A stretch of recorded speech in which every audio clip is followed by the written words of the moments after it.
You won't believe what happened the day a so-called HOA Karen tried to take over my property with nothing but a shiny key and a big mouth. It started out as one of those calm Saturday mornings where I thought nothing could disturb my peace.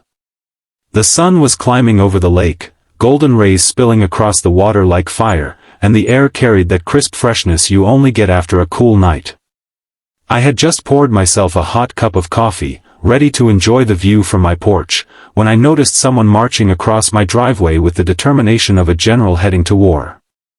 At first, I thought maybe it was a delivery person or a neighbor coming by for a quick hello. But no, this was different. She was strutting like she owned the land, oversized sunglasses covering half her face, a bright pink blazer that clashed against the morning calm, and in her hand, swinging proudly like a weapon, was a large silver key. She didn't wave, didn't greet, didn't ask permission. Instead, she walked straight up to my front door like she'd been living there her entire life. Before I could even ask what she wanted, she jammed that key right into my lock. I froze for a second, coffee mug halfway to my lips, trying to figure out if I was still dreaming. The metallic scraping sound of the key twisting against my lock snapped me out of it. I jumped up, opened the door, and said firmly, "Excuse me, what exactly are you doing?" She spun around like she'd been caught red-handed, but instead of apologizing, her chin went up in the air. "I'm inspecting this property," she said in a tone so sharp it could cut glass. "I'm on the HOA board, and I have the master key that works on every home in this community. I need to make sure you're in compliance." I blinked, completely baffled. "HOA? This is private land. I bought this cabin outright. There is no HOA here." But Karen wasn't having it. She tightened her grip on the key, wiggled it again in the lock, and muttered like I wasn't even standing there, "Strange, it should work. It always works." That's when I realized she actually believed this nonsense. She thought she could just stroll onto my porch, declare authority, and take control like some self-appointed queen. I almost laughed but kept my voice calm. "Ma'am, you need to stop. You have no business here, and you're trespassing." Her face turned red, her lips pursed, and she snapped back, "We'll see what the cops think about that. I'll have you arrested for refusing HOA inspection." And just like that, she whipped out her phone and started dialing 911 right on my porch, pacing back and forth like she was reporting a burglary in progress. I could hear every word as she spoke loudly enough for the entire street to hear. "Yes, officer, I need you to come immediately. There's a man inside my home who refuses to leave. I tried to use my master key, but he changed the locks. He's trespassing in my property." I couldn't believe what I was hearing. My property, my home, and she was calling it hers. For a second, I considered grabbing my deed right away, but something in me said, "No, let her dig her own hole. This is going to be interesting." I leaned against the porch railing, sipping my coffee, while Karen strutted around, still holding the useless key like it was evidence in her favor. After she hung up, she looked at me with this smug little smile that made my blood boil. "You're going to regret this," she hissed. "The HOA doesn't play games. When the cops get here, you'll be out on the street." I stared at her, calm as ever, and said, "Lady, you're about to learn the hard way that your HOA rules don't apply here." She scoffed, waved her hand like I was beneath her, and planted herself firmly at the end of my porch like some kind of guard dog waiting for backup. I could feel the tension building, not just in me but in the air around us. Neighbors walking their dogs slowed down to watch. A couple of kids on bikes stopped at the corner. Everyone knew Karen, and by the way they were shaking their heads, it was clear this wasn't her first stunt. She stood there tapping her foot, sunglasses hiding her eyes but not her irritation, muttering things under her breath about violations and community standards. I knew then this was going to blow up into something unforgettable. 15 minutes felt like an hour, and every second she grew more impatient. She kept testing the key in my lock as if maybe, just maybe, the house would suddenly obey her authority. It was almost pathetic to watch. But instead of feeling sorry for her, I felt that fire rising in my chest, the kind you get when someone tries to push you around on your own land. Finally, in the distance, I heard the faint sound of sirens. Karen's head shot up like a hawk spotting prey. She clapped her hands together and practically jumped for joy. Finally. "Justice is coming," she shouted, making sure all the neighbors heard. I just folded my arms, leaned back against the porch post, and thought to myself, "Karen, you have no idea how badly this is about to backfire." And that's exactly where the real show began.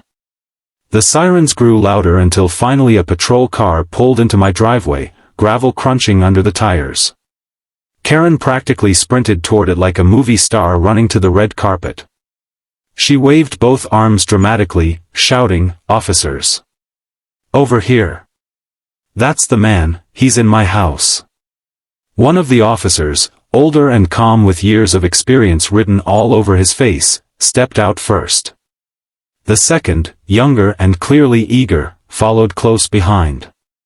They both looked at Karen, then at me, then at the front door where her so-called master key was still sticking out of the lock like a bad joke. The older officer raised a hand. "Ma'am, slow down. What exactly is going on here?" Karen pointed at me with a trembling hand, her voice pitched so high it was almost comical. "He's trespassing in my home. I live here, and he changed the lock so my master key won't work. Arrest him immediately." The younger officer squinted, clearly confused. "You live here?" Karen puffed out her chest. "Yes. This is an HOA property, and I'm on the board. I have the master key to every home here. He's refusing to comply with inspection, and that's a violation of community rules. This whole thing is criminal." I stepped forward calmly, holding a folder in my hand. "Officers, that's not true. This cabin is private property. There is no HOA here. I bought this land last month, and here's the deed to prove it." The older officer took the folder from me and flipped through the papers with practiced eyes. He nodded slowly, clearly recognizing the official stamps and signatures. He handed them back and said, "This checks out. County records match. This land isn't part of any HOA." Karen's face twisted in disbelief. "What? That can't be. The HOA controls all the homes around here. We have rules, inspections, and fees, everyone has to follow them." The younger officer crossed his arms. "Ma'am, property lines don't work like that. If his deed says he owns this outright, then your HOA has no authority here." But Karen wasn't backing down. She darted toward the door, snatched the key from the lock, and waved it in their faces like proof of ownership. "But look! This is the master key. It works on every home. That proves this place belongs to the HOA." She shoved the key into the lock again and twisted furiously. The sound of metal grinding echoed across the porch until a loud snap rang out. The key broke clean off inside the lock, leaving half of it stuck and my door handle mangled. I clenched my jaw, holding back the urge to explode, while Karen threw her hands in the air and screamed, "See! He changed the locks. He's trying to keep me out of my own home." The younger officer looked like he was about to laugh, but the older one sighed heavily. "Ma'am, what you just did is attempted forced entry. That's a crime. We're going to have to ask you to step away from the door." Karen stomped her foot like a child denied candy. "No. He's the criminal. Arrest him. I'm the board president. I have authority." Then, in one of the most bizarre moments I'd ever seen, she lunged at me, swinging the broken half of the key as if she could somehow use it as a weapon or badge of power. The officers quickly stepped between us, and the older one pulled out his handcuffs. "That's it, ma'am. You're under arrest for trespassing and destruction of property." But Karen had other ideas. Instead of backing down, she grabbed the handcuffs from him in her frenzy and tried to slap them onto my wrists herself. Only, in her panic, she fumbled and locked them around her own wrists with a loud click. For a moment, everything went silent. Then the younger officer burst out laughing so hard he had to step aside to catch his breath.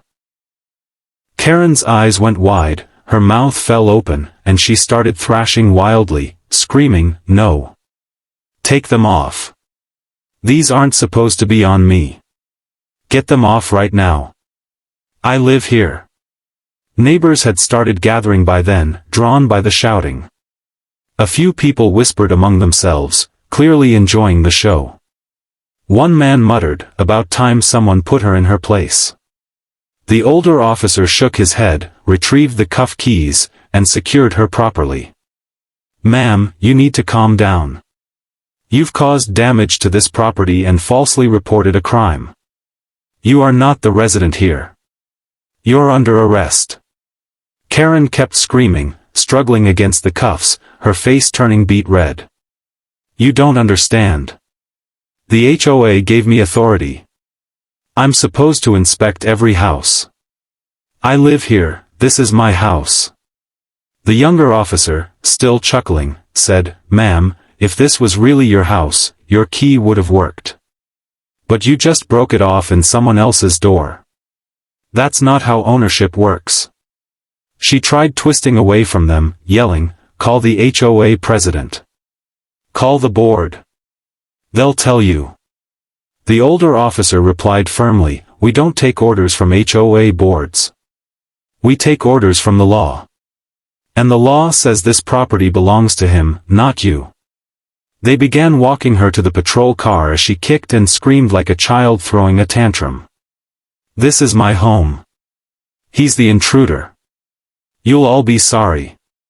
But the neighbors just shook their heads, some even pulling out phones to record. The scene was too ridiculous not to capture.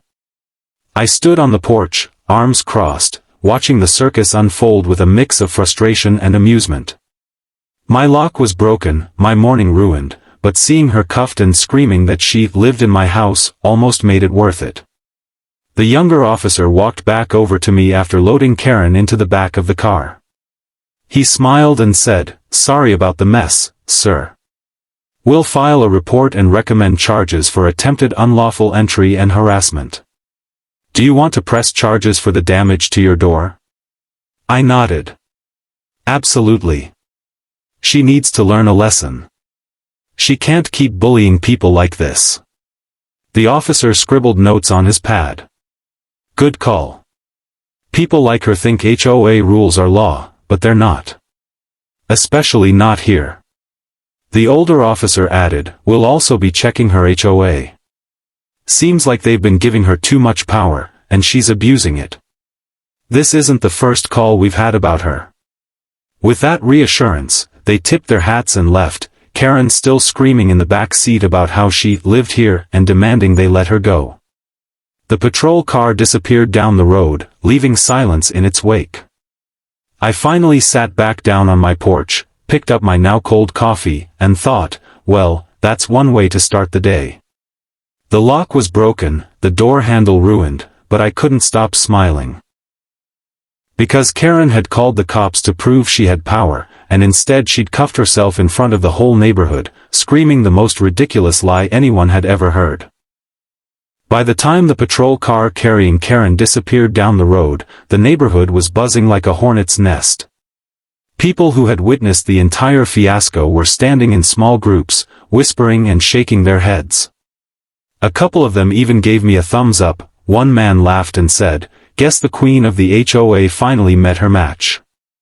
I gave him a nod but kept my focus on the mess she left behind. My lock was busted, half a key jammed into the cylinder, and the door handle was cracked from all her violent twisting. It wasn't just an inconvenience, it was a reminder of how close things had come to chaos on what should have been my peaceful Saturday morning. Still, the image of her cuffing herself and screaming that she lived in my house was playing on repeat in my head, and I couldn't help but chuckle every time it surfaced. A couple of hours later, after the adrenaline had settled, the officers returned to follow up. The older officer had a clipboard in his hand, and the younger one still had a grin he hadn't shaken off since Karen's meltdown. They asked if I wanted to make a formal statement for the record. I invited them onto the porch, handed them fresh copies of my deed and ID, and explained everything from the moment Karen showed up waving that so-called master key. The older officer wrote carefully, nodding at each detail, while the younger one occasionally added comments like, "Yeah, she was screaming the whole ride about how the lock was rigged." I shook my head in disbelief. "Has she done this before?" I asked. The older officer sighed. "Not exactly like this, but we've had complaints. She's notorious for overstepping, banging on doors, demanding access, even threatening fines that don't exist. Today was just the first time she escalated it to breaking into someone's property. And unfortunately for her, she picked the wrong target." He handed me his card and said, "We'll file charges for unlawful entry, property damage, and false reporting. You'll get updates as the case moves along." That was reassuring. But even more reassuring was the fact that the officers themselves admitted she had no power here. Her HOA has no jurisdiction outside their defined properties, the older one explained. This cabin sits outside their boundary lines. You're completely free of them. She just doesn't want to accept it. After they left, I decided to take their advice and called a locksmith. A friendly guy named Steve showed up within an hour, tools in hand, shaking his head after hearing the story. "Karen," he said immediately. "Oh yeah, I've heard about her. You're not the first one she's harassed, but I'd say you've got the best story yet." It took him a good hour to fix the lock and replace the handle, but he worked efficiently, humming to himself while I sat nearby sipping fresh coffee. When he finished, he held up the broken half of the key with a grin. "Souvenir?" he asked. I laughed and tossed it into my tool shed. Might frame it as a reminder of what happens when someone tries to break into my place. By evening, the neighborhood had mostly settled down, but the ripple effects of Karen's meltdown were still spreading. People I barely knew came by to introduce themselves, curious about what happened. One elderly couple brought over a pie and whispered, "Thank you for standing up to her. She's been a nightmare for years." A younger guy down the street chuckled, "Man, I wish I'd recorded it. The part where she cuffed herself? That's legendary." Even though I was new to the community, I felt like I'd been there forever. Everyone suddenly treated me like some kind of folk hero, the man who finally humbled the self-proclaimed queen of the HOA. The next morning, I woke up to find a video already circulating on social media. One of the neighbors had filmed the entire ordeal from their yard. The clip of Karen screaming, "I live here," while cuffed and flailing in the patrol car had already gotten hundreds of shares. The comments were merciless. "This is peak HOA Karen energy. Master key to nowhere. When you try to arrest someone and cuff yourself instead." At first, I wasn't sure how I felt about it. But then I realized, she had tried to weaponize public humiliation against me, calling the cops and dragging the neighborhood into her drama. Now the tables had turned, and she was the one being laughed at. Later in the week, I got a call from the county clerk's office confirming that charges had been filed. Karen was officially facing legal consequences, including fines and potential community service. The irony wasn't lost on me. She wanted to enforce imaginary rules and fines on me, but now she was the one paying real ones.